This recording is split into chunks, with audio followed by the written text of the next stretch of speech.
జగన్ అవినీతి పరుడు, జగన్కి పాలన చేత కాదు, రాష్ట్రాన్ని సర్వనాశనం చేశాడు అని 100% నమ్మేటువంటి వ్యక్తి ఎవరన్నా ఉన్నారంటే పవన్ కళ్యాణ్ ఒక వ్యక్తి. ఇలా నమ్మేటువంటి ఒక 100 మంది ఉన్నారనుకుంటే, లేదా రాష్ట్ర వ్యాప్తంగా కొంతమంది ఉన్నారనుకుంటే వాళ్ళల్లో పవన్ కళ్యాణ్ ఒక వ్యక్తి అనుకోవచ్చు.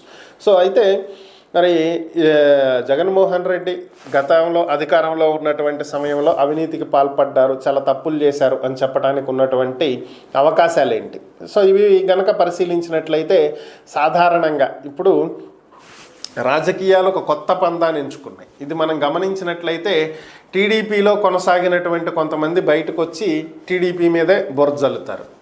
బెస్ట్ ఎగ్జాంపుల్ మనం చాలామందిని చూసాం. పేర్లు అనవసరం అనుకుంటే చెప్పాలనుకుంటే చెప్పొచ్చు, చాలామంది పేర్లు చెప్పొచ్చు. బెస్ట్ టీడీపీతో కొనసాగినటువంటి రోజా తర్వాత వైసీపీలోకి వచ్చి చంద్రబాబుని, లోకేష్ని, టీడీపీని విమర్శించినటువంటి సందర్భాలు మనం చాలా చూసాం. ఇంకా వల్లభనేని వంశీ చెప్పాల్సినటువంటి అవసరమే లేదు, కొడాలి నాని అసలు చెప్పాల్సిన పని లేదు.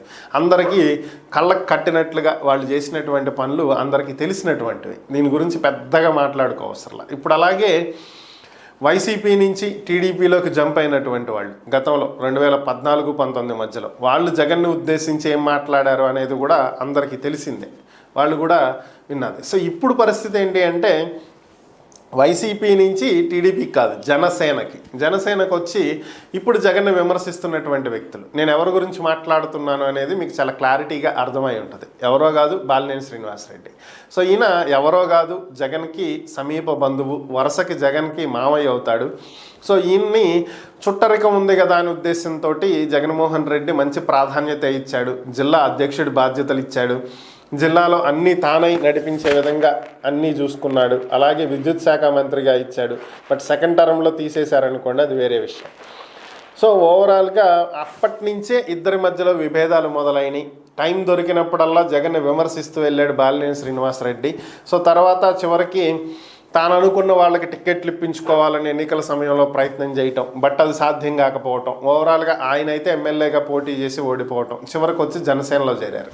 ఇప్పుడు ఇటీవల ఆయన పెట్టినటువంటి ప్రెస్ మీటే ఒక చర్చనీయాంశం అయింది. ఎందుకని అంటే ఎప్పుడైతే green energy related Adani groups మీద యుఎస్లో కేసు ఫైల్ అయిందో అప్పటి నుంచి స్టాక్ మార్కెట్ ఒడిదుడుకులకు లోనవటం, అదానీ మీద కేసు ఫైల్ అవ్వటం, ఏపీలో ఉన్నటువంటి ప్రభుత్వానికి కూడా దాదాపుగా 1700 కోట్ల రూపాయల లంచాలు ఇచ్చారు ఈ ప్రాజెక్టు కోసం అనేటువంటి ఆరోపణలు రావటం. సో దీనికి సంబంధించి ఇది విద్యుత్కి రిలేటెడే కదా, గ్రీన్ ఎనర్జీ. సో మరి అప్పటి విద్యుత్ శాఖ మంత్రి ఎవరంటే బాలినేని శ్రీనివాసరెడ్డి. ఇప్పుడు ఆయనే ప్రెస్ మీట్ పెట్టి ఆ రోజు జగన్ తీసుకున్నటువంటి నిర్ణయాలకు నాకు ఎటువంటి సంబంధం లేదు, అసలు ఎక్కడ ఫైల్స్ మీద నా సంతకాలు ఉండవు, నేను నామకే వాస్తు డమ్మీ మంత్రిని. సింపుల్గా చెప్పాలంటే అదే ఆయన చెప్పింది, డైరెక్ట్గా ఈ మాటలు అనకపోయినా అది చెప్పింది అదే. నాతో సంబంధం లేకుండా నిర్ణయాలు అన్నీ జరిగిపోయేవి, కాంట్రాక్ట్లు అన్నీ అయిపోయేవి. సో నేను ఊరికే ఉన్నానంతే, మొత్తం ఆయనే నడిపించాడు. అంటే సింపుల్గా చెప్పాలంటే ఆయనే లంచం తీసుకున్నాడని చెప్పి ఇండైరెక్ట్గా చెప్పినట్టే. సో అంటే దీన్ని ఎలా భావించాలి? అదే పార్టీ నుంచి బయటకు వచ్చినటువంటి వ్యక్తి ఆ పార్టీ నేత గురించి మాట్లాడుతుంటే ప్రజలు అవును ఇది నిజమే కావచ్చు, అక్కడి నుంచి వచ్చిన వ్యక్తే కదా అని చెప్పి నమ్మాలా? లేదా వాళ్ళిద్దరికీ గొడవలు ఉన్నాయి కాబట్టి ఈరోజు ఇలా మాట్లాడుతున్నాడు, ఇలాంటిది జరిగి ఉంటే అప్పుడే మాట్లాడవచ్చు కదా అని చెప్పి ప్రశ్నించాలా?